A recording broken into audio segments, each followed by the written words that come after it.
Good afternoon. This is Akashvani and I am Naresh Mago with the midday news.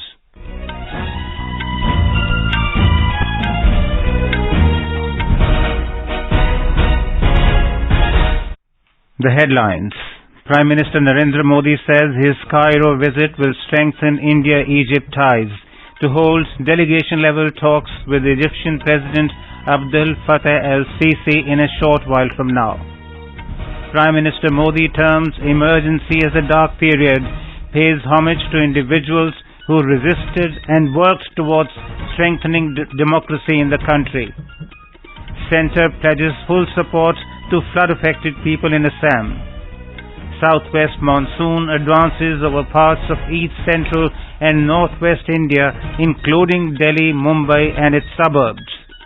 Russia and private militia Wagner agree to Belarus mediated deal to defuse rebellion tensions. And in football, India and Kuwait secure berths in SAFF Championship semifinals, Bangladesh to take on Maldives at 3:30 p.m. in Bengaluru to book a place in Final Four. Prime Minister Narendra Modi will hold delegation-level talks with Egyptian President Abdel Fattah el-Sisi in Cairo in a short while from now. Several agreements are likely to be signed following the talks. The Prime Minister today visited the Al-Hakim Mosque and met the clerics.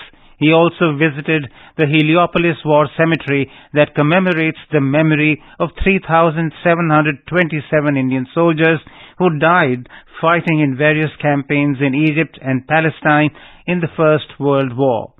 Mr. Modi reached Cairo yesterday on his first visit to Egypt after successfully concluding his state visit to the US. He was received by the Egypt Prime Minister upon arrival and given a guard of honor. He was also given a rousing welcome at the hotel by the Indian diaspora. Prime Minister Modi held a meeting with the newly set up India unit in the Egyptian cabinet, headed by Egyptian counterpart Mustafa Madbouli. 7 cabinet ministers and senior officials were present in the roundtable meeting held in Cairo. Discussions focused on deepening cooperation across a range of areas, including trade and investment, renewable energy, green hydrogen, IT, digital payment platforms, pharma and people-to-people ties. The Prime Minister thanked Egypt for setting up this dedicated high-level India unit and appreciated the whole-of-government approach. The Prime Minister also met the Grand Mufti of Egypt, Professor Shawki Ibrahim Alam. They discussed the strong cultural and people-to-people relations between India and Egypt. Discussions also focused on issues related to social and religious harmony in society and countering extremism and radicalization. The Grand Mufti appreciated Mr. Modi's leadership in fostering inclusivity and pluralism. The Prime Minister conveyed that India would set up a Centre of Excellence in IT at the Dar al-Ifta under the Ministry of Social Justice of Egypt. Prime Minister Modi also held a fruitful meeting with Hassan Alam, the CEO of Hassan Alam Holding Company, one of the largest Egyptian companies operating in West Asia and North African region. Mr. Modi also met Egyptian author and petroleum strategist Tariq Hegi in Cairo. Prime Minister Modi held a warm conversation with 2 young prominent yoga instructors, Reem Jabak and Nada Adel, in Cairo. In his interaction with the members of the Indian community, Mr. Modi lauded the community for their contribution towards strengthening the India-Egypt ties. In a tweet, he said, "People from Egypt wearing Indian dresses was noteworthy and truly a celebration of the shared cultural linkages." The Prime Minister expressed confidence that this visit will strengthen India's ties with Egypt. Prime Minister Narendra Modi has paid homage to the brave individuals who resisted the emergency and tirelessly worked towards strengthening the country's democratic spirit. In a tweet, Mr. Modi termed it as a dark period in history, emphasizing its contrast to the values enshrined in the Indian Constitution. He said that these days will remain unforgettable. Information and Broadcasting Minister Anurag Singh Thakur has denounced the Congress Party's imposition of the emergency on this day in 1975. In a tweet, the minister stated that the emergency left an indelible stain on Indian democracy. Talking to news persons in Delhi, Mr. Thakur said that the people who had raised voices against the Congress are grouping together with the Congress party today. Bharat के 75 साल के इतिहास में 25 जून 1975 है जहां मध्य रात्रि में आपातकाल लगा दिया गया था और देश के लोगों को यातनाएं झेलनी पड़ी थी। आज वो सब लोग उस कांग्रेस पार्टी के साथ हाथ मिलाने की बात करते हैं जिन्होंने आपातकाल में इमरजेंसी के काल में यातनाएं भुगती हैं। Union Minister for Housing and Urban Affairs Hardeep Singh Puri hailed the Smart City mission, which has completed 8 years today. In a tweet, the minister congratulated the people and said the Prime Minister's landmark project is a flagship urban sector mission with a total project size of 1,80,000 crore rupees. He said over 5,800 completed projects have transformed urban spaces and offered ease of living to the citizens of the country. Prime Minister Narendra Modi launched the Smart Cities mission on the 25th of June 2015. The objective of the Smart Cities mission is to promote cities that provide core infrastructure and give a decent quality of life to its citizens with a clean and sustainable environment through the application of smart solutions. In Uttarakhand, the third G20 meeting of the Infrastructure Working Group is going to be held at Narendranagar from tomorrow to the 28th of this month. The three-day conference of the Working Group on Infrastructure will deliberate on the challenges of the country's infrastructure and new technology and a high-level seminar on the roadmap to sustainable cities.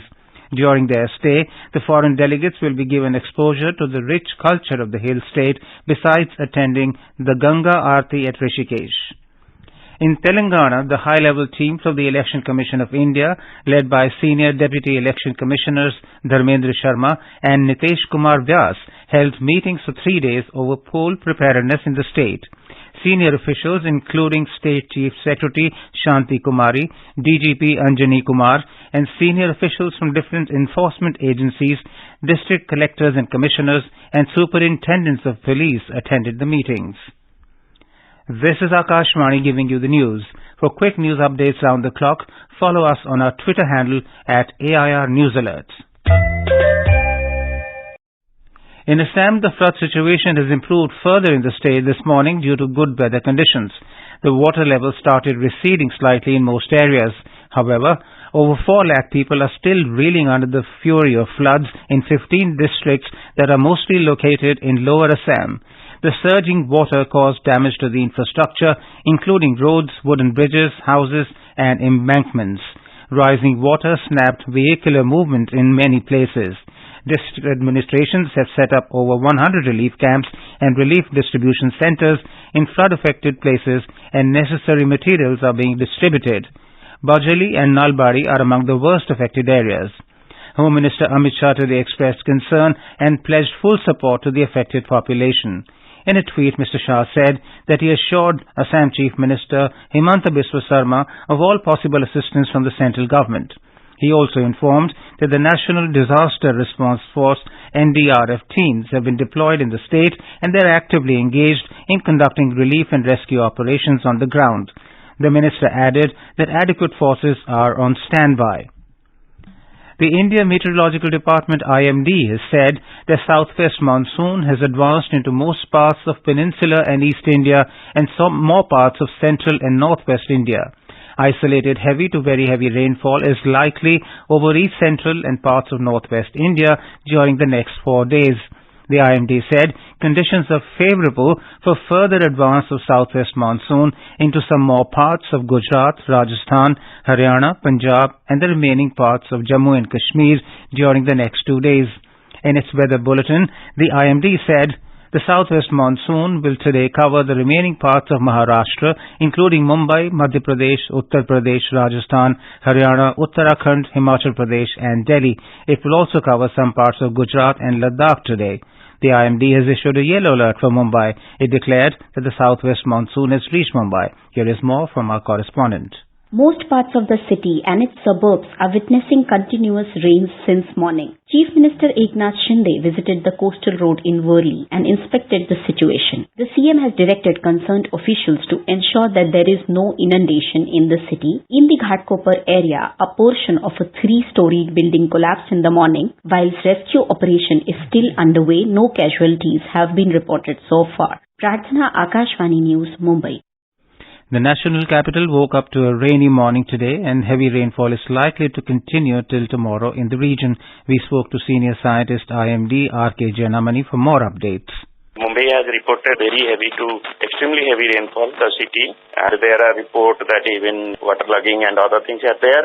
That's why we are advising time to time, please look at the area and also take government instruction for safety. And National Capital Region Delhi also has received moderate rainfall, widespread rainfall with 47 millimeter over submersion. And for the Western Himalayan region like Uttarakhand, Himachal Pradesh has been receiving heavy to very heavy for last 3 days, and monsoon has been progressing rapidly also over the area.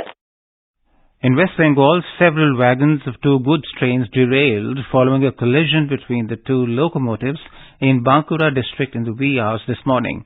According to railway sources, one of the goods trains hit the other from behind, causing 12 wagons of the goods trains to derail. The incident happened at Onda station. There were no casualties. The driver of one of the goods trains suffered minor injuries in the accident. Rail authorities are trying to open the up line as fast as possible so that a few trains like Purulia Express can move from this section. The head of the private Russian military company Wagner, Yevgeny Prigozhin, ordered his troops to move to neighboring Belarus as a part of a deal to defuse rebellion tensions. Kremlin spokesman Dmitry Peskov announced that the charges against Prigozhin for mounting an armed rebellion will be dropped and the troops who join him also will not be prosecuted if they divert the troops' movement to Belarus. Kremlin spokesman added that the fighters from his Wagner group who did not take part in the uprising will be offered contracts by the defense ministry. The deal was mediated by Belarusian President Alexander Lukashenko, a staunch Putin ally. In Greece, voting for parliamentary seats is taking place today for the second time, with Conservative ex-Prime Minister Kyriakos Mitsotakis hoping to secure a big majority. In May, Mitsotakis' New Democracy Party convincingly beat his centre-left rival, but called new snap elections in a bid to govern Greece alone. In football, India beat a spirited Nepal 2-0 in their second group match to book a berth in the SAFF Championship semifinals in Bengaluru yesterday. More from our sports desk. Sunil Chhetri in the 61st minute scored his fourth goal of the tournament. Mahir Singh struck in the 70th minute to notch up the home side's second consecutive win. India had beaten Pakistan 4-0 in their opening match on Wednesday, with Chhetri scoring a hat-trick. With 6 points from 2 wins, India qualified for the semi-finals from Group A along with Kuwait, also 6 points, who beat Pakistan 4-0 earlier in the day for their second victory. Today Bangladesh will take on Maldives at 3:30 p.m. while Lebanon will play Bhutan at 7:30 p.m. in Group B matches. This is Rita Srivastava from Sports Desk. In our bilingual live phone-in program Public Speak at 9:30 p.m. tomorrow, we will bring an insightful discussion on the topic of cybercrime and cyber awareness with Rajesh Kumar, CEO of the Indian Cyber Crime Coordination Center.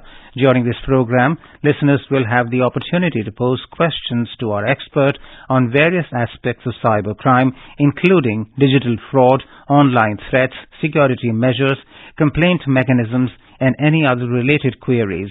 To participate, simply dial the telephone numbers 011-2371-7106 and 011-2331-4444 from 9:30 p.m. onwards tomorrow. Alternatively, you can also send your queries via WhatsApp to the number 928909444. And now, before we end the bulletin, the headlines once again. Prime Minister Narendra Modi says his Cairo visit will strengthen India-Egypt ties to hold delegation-level talks with Egyptian President Abdel Fattah el-Sisi in a short while from now.